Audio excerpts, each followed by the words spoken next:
Hi guys. So like I was saying, there are different types of ways that people control other people. And I put down the movie Gaslight, that's like year 1940. When I was doing nursing, I started like around like 2014-ish, maybe around about that time. And no, it was 2013. Oh wow, it's been a minute. But when I was nursing, we used to watch Turner Classic Movies, right? And I didn't know that when the Gaslight movie came on, that what the character was experiencing at the time is what I was experiencing. I didn't know that there's such thing as gaslighting.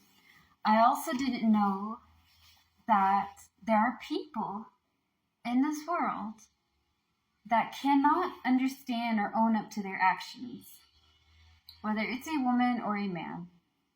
And I know I said I was going to talk about how abuse affects us all. I'm going to say it, all right? When a lady or a guy, your partner, it doesn't even have to be your significant other, right? It can be a family member. It can be a childhood friend. We all have tendencies to be a little selfish. But when we know we're hurting somebody's feelings, excuse me, I have the hiccups. Okay. Okay, now I'm done with my hiccups. But anyways, like I was saying, we all have a tendency to be a little selfish. That's okay. When we know we hurt somebody's feelings, and we generally feel bad about making somebody else feel uncomfortable or make them feel small, we say we're sorry. And we work hard on not doing that mistake again and trying to treat everybody like human beings because we're respectful of other people's feelings and how they view everything. There are some people who just do not have that. They are not born with it. They refuse to heal and able to accept that that's something they need to learn. Because to them, if you don't listen or if you don't do as they say, or if you're not doing exactly how they want things done, then you're not really doing the right thing, or whatever they say has to be right. They're the kind of people that if you do not agree, if something they're doing is harmful to you, right? Like say that every time we come back from work, your house does not feel like a home. It feels like a prison. It feels like every time you walk into this house, this person is bound to fight you about something. They're going to fight you about the clothes. They're going to fight you about the way you're cooking food. They're going to fight you about the hours that you're working. They're going to fight you about how you look, how you present yourself, what you're saying. You know, every little thing, every little detail gets nitpicked. Every little thing turns into an argument. There is nothing positive to say, right? But when you tell them that you're being a little critical or the words that you're using are hurting me or I'm tired of you picking on me, the first thing is not I'm sorry, I apologize for how you feel. It's I don't understand why you're saying that I'm being mean to you when I'm simply being honest, you know? If anybody should be saying sorry, you should say sorry to me.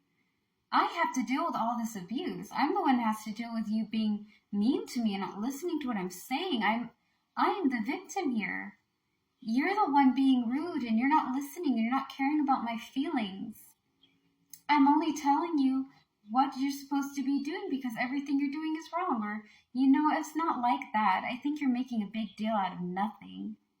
They really downplay your feelings. And they make you feel small and insignificant, and you get to a point where you're just so tired of fighting that you basically just do what they say until you get so tired of that you either decide to leave or it just gets really nasty. That's the same thing for emotional, because they make you feel small. They really make you less of the person that you used to be, and then they make your feelings inadequate. And when I say inadequate, I mean it is non-existent. Your feelings no longer exist in the eyes of this person. With people who are narcissistic, who are sociopathic, they do not understand their behaviors are hurting people. They do not see it. And there are going to be men and women and men who are very egotistical. And egotistical, in my opinion, is another addition for a narcissist, because there are the egotistical narcissists, and there's the ones that are like, they're still narcissists, but they're coming from a very insecure place, and they can't have anybody who's confident in themselves to be around. So instead of you being a confident person, they will slowly and surely chip all that away, make you go down, break you, and you are going to be just as miserable and just as self-loathing as they are, and they're going to enjoy the company, because misery loves company.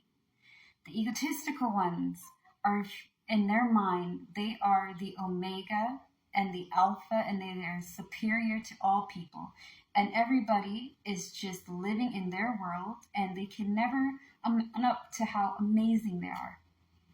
Okay, the confidence, there's nothing wrong with being confident, but it gets bad when you just think you're above everybody and everybody's below you. This can be a very possessive, very controlling type of person. She or he or whoever they may be, their ideas, right? They are the ones that control everything. They're the ones that call the shots. They're the ones that you listen to. The only thing you ask when they say jump is how high. And when they ask you to jump 20, you jump 30 to 40 times as much. It is a possessiveness, and it's scary. It's scary when you fall in love with somebody, or when you have a family member or a friend that's like, if I can't have you in my life, no one can. And they mean it. This can be controlling, possessive. When I say possessive, I mean like, in their mind, you are their property. You're not even a person. You're an object, a thing that they possess, and that they have to be able to micromanage and control every aspect of your life. And when you get out of something that nasty and that toxic, it takes a lot. And I know I talk about the steps inside and out, but like, it's important to take your steps slow if you came out of that, and be able to go through it all the time, and be able to have people to talk about it. And look up on videos like YouTube and things, have videos about how to deal with certain types of like abusive situations. There are guys who've been through a lot that can talk from their experiences, and it makes you not feel like you're alone in these types of things.